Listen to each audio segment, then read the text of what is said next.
पिछले 10 सालों में भारत ने जिस रफ्तार से तरक्की की है वो पूरी दुनिया का ध्यान खींच रही है। आज हम 2026 में खड़े होकर पीछे देखते हैं तो साफ नजर आता है कि भारत अब वही देश नहीं रहा जो 10 साल पहले हुआ करता था। एक समय था जब भारत दुनिया की टॉप 10 इकोनॉमी में 10वें नंबर पर गिना जाता था, लेकिन आज हालात बिल्कुल बदल चुके हैं और भारत सीधे चौथे नंबर की अर्थव्यवस्था बन चुका है। इतना ही नहीं, भारत अब $4 ट्रिलियन की जीडीपी का आंकड़ा भी पार कर चुका है। ये वही भारत है जिसे कुछ साल पहले तक स्लो ग्रोथ वाली इकोनॉमी कहा जाता था, लेकिन पिछले 3 सालों से भारत लगातार दुनिया की सबसे तेजी से बढ़ने वाली मेजर इकोनॉमी बना हुआ है और 2026 में भी यही ट्रेंड बना रहने की पूरी उम्मीद जताई जा रही है। अब इसी तेजी को देखते हुए कई ग्लोबल एक्सपर्ट ये मान रहे हैं कि भारत 2028 का इंतजार नहीं करेगा, बल्कि अगर ग्रोथ इसी तरह बनी रही तो 2027 के अंत तक भारत दुनिया की तीसरी सबसे बड़ी इकोनॉमी बन सकता है। सवाल यह है कि क्या ये सच में मुमकिन है या सिर्फ एक अनुमान है। इसी पूरे गणित को आज हम आसान भाषा में समझने वाले हैं, लेकिन उससे पहले अगर आपको भी गर्व हो तो वीडियो को अभी से लाइक कर दीजिए और कमेंट बॉक्स में लिखिए जय हिंद।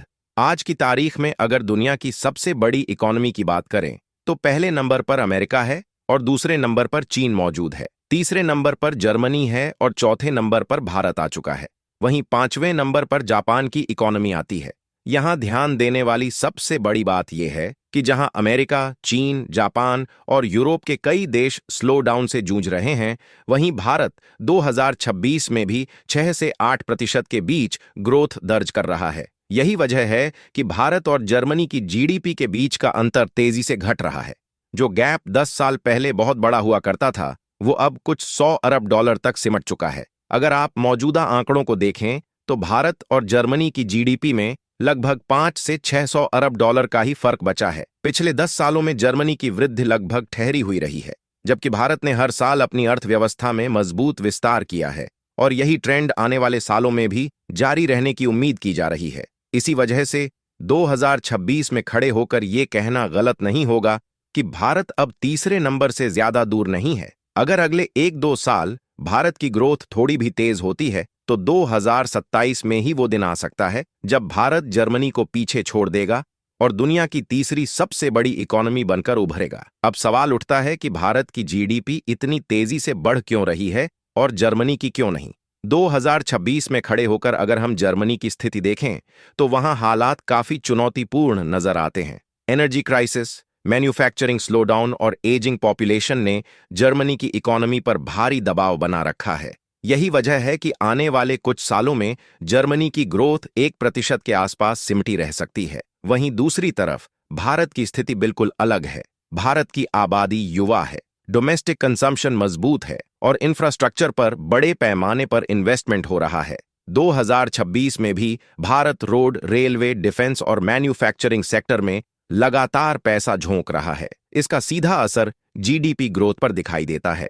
आईएमएफ के अनुमान के मुताबिक 2025 में भारत की जीडीपी करीब $4.18 ट्रिलियन थी। जर्मनी की जीडीपी इसी साल करीब $4.75 ट्रिलियन के आसपास रही। 2026 में भारत की जीडीपी बढ़कर लगभग $4.6 ट्रिलियन तक पहुंचने का अनुमान है। वहीं जर्मनी की जीडीपी करीब $4.9 ट्रिलियन के आसपास रह सकती है। अब असली दिलचस्प खेल 2027 में शुरू होता है। आईएमएफ के प्रोजेक्शन के अनुसार 2027 में भारत की जीडीपी लगभग $5.07 ट्रिलियन तक पहुंच सकती है। वहीं जर्मनी की जीडीपी $5.08 ट्रिलियन के आसपास रहने का अनुमान है। मतलब दोनों के बीच का अंतर सिर्फ कुछ बिलियन डॉलर का रह जाएगा। यानी अगर 2026 या 2027 में भारत की ग्रोथ रेट थोड़ी सी भी ज्यादा रहती है तो भारत 2027 में ही जर्मनी को पीछे छोड़ सकता है। यही वजह है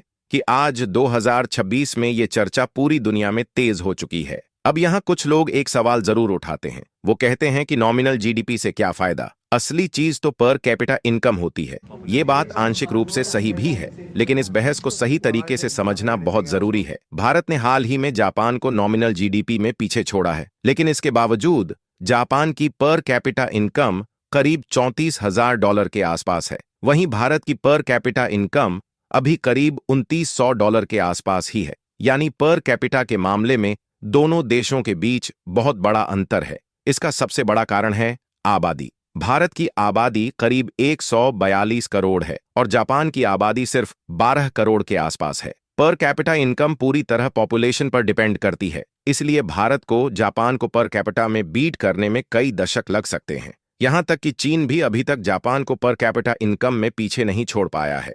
चीन ने 2010 में जापान को नॉमिनल जीडीपी में जरूर बीट कर दिया था, लेकिन 2026 में भी चीन की पर कैपिटा इनकम जापान से काफी नीचे है। इसलिए पर कैपिटा को लेकर बार बार रोने से ज्यादा जरूरी है कि हम सही जगह फोकस करें। जीडीपी ग्रोथ किसी भी देश के लिए पहला स्टेप होती है। जब इकोनॉमी बड़ी होती है तभी एम्प्लॉयमेंट बनते हैं, तभी सरकार के पास हेल्थ, एजुकेशन और वेलफेयर पर खर्च करने के लिए पैसा आता है। पिछले 10 सालों में भारत ने इकोनॉमी के लेवल पर बड़ी छलांग जरूर लगाई है, लेकिन सच्चाई ये भी है कि हम बतौर समाज उतनी तेजी से नहीं बदले हैं।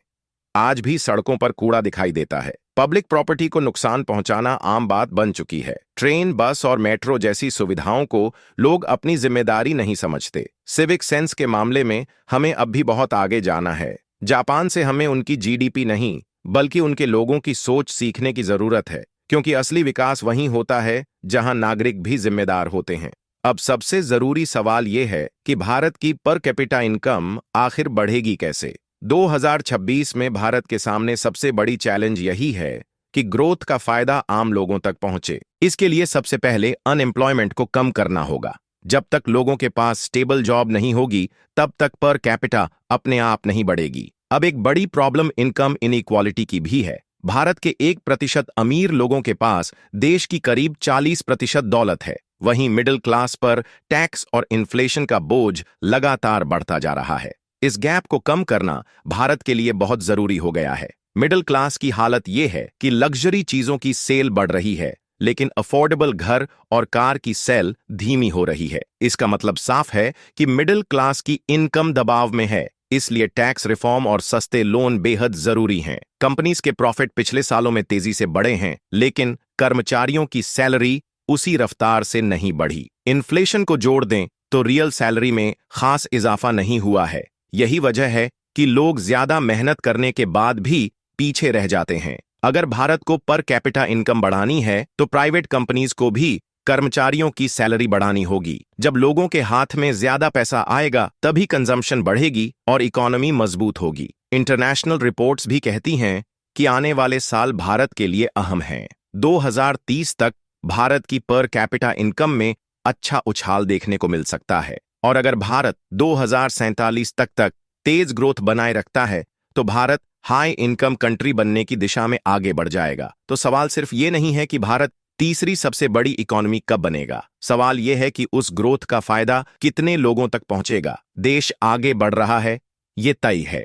अब जरूरत है कि आम आदमी भी उसी रफ्तार से आगे बढ़े। अगर आपको ये जानकारी उपयोगी लगी हो तो कमेंट बॉक्स में जरूर बताइए कि आपको क्या लगता है, भारत 2027 में तीसरी सबसे बड़ी इकोनॉमी बन पाएगा या नहीं। आपकी राय हमारे लिए बहुत जरूरी है, इसलिए खुलकर अपनी सोच लिखिए। हम काफी मेहनत और रिसर्च के बाद इस तरह की वीडियो आपके लिए लाते हैं, इसलिए आप लोग कम से कम इस वीडियो को लाइक जरूर कीजिए, शेयर कीजिए और अगर अब तक सब्सक्राइब नहीं किया है तो सब्सक्राइब करना बिल्कुल मत भूलिए। जय हिंद, जय भारत।